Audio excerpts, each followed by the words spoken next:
everyone. Hope you're having a fabulous week. Welcome back again. I am coming to you from my office in Casadega Spiritualist Camp, and I am going to share one of the blogs that I have written. I write a blog once weekly and post it on my website from theethers.com every Saturday morning.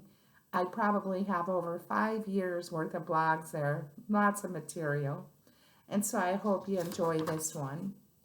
My guides and I work an afternoon message service just about every Sunday in Casadega Spiritualist Camp. A couple of weeks ago, I was second to do spirit readings for the service, which was a good thing since I had to be back to facilitate my workshop. Spirit drew me to the corner of the room to a young boy who looked to be around 10 years old. I asked permission from his adults. I knew that he loved to build things and may just build bridges someday. Plus, I brought through his grandmother. I don't normally recall readings, so 2 thoughts are pretty impressive for a 3-minute reading. I went to another person and left to get ready for the rest of the day. I was back just after the service had ended. I walked through the welcome center, and there was the boy gathered with 2 other children his age around an older woman, thought to be a grandmother. He wanted to know why I chose him. He was so excited to see me that he motioned like he wanted to hug me. He told me that he loves to build things. His grandmother answered his question. She said it was because he was so special, and then turned to the rest to tell them they were as well. And I agreed. I asked the boy if he wanted a hug, and he said yes. We embraced. The boy next to him looked as if he needed a hug too, so I asked. We embraced again.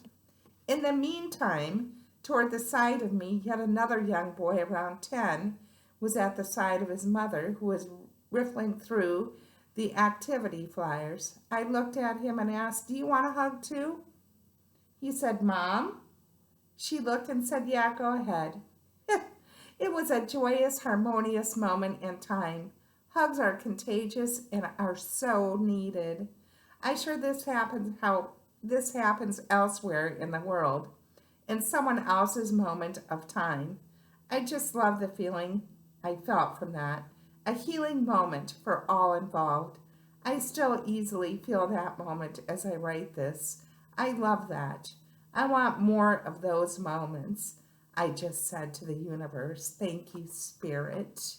Isn't that great? And that blog I wrote several years ago, and it's great because I still recall the moment so vividly. It was just a beautiful moment in time.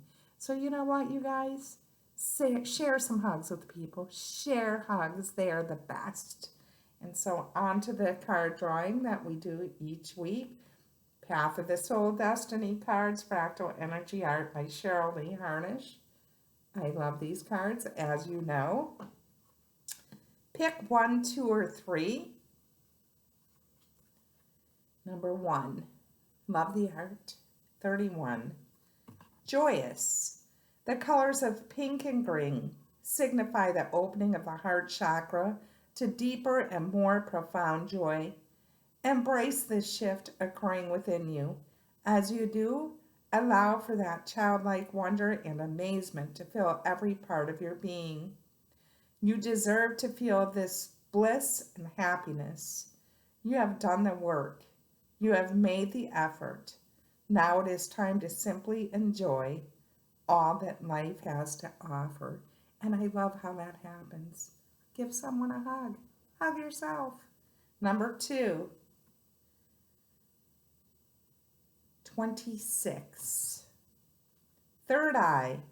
The third eye rules psychic abilities and clairvoyance. Although every human is born with the ability to see beyond the known, it does not mean they always access it. Your intuitive gifts and abilities are very strong. When this card appears, it is because you are ready to move to the next level in the development of your inner seeing. Intuitive development is important for your growth at this time.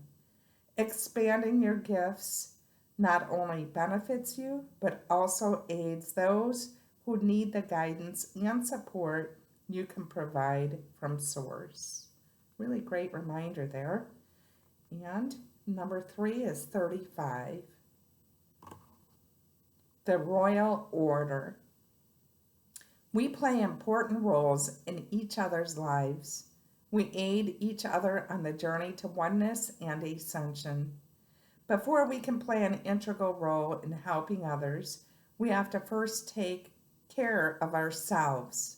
The Royal Order is about keeping within the divine order of life. Be sure to care for this physical vessel that is you. It needs to run and function properly. You have an important part to play in the lives of others. So make sure you take care of yourself first. And I hope they were helpful. See you again next week.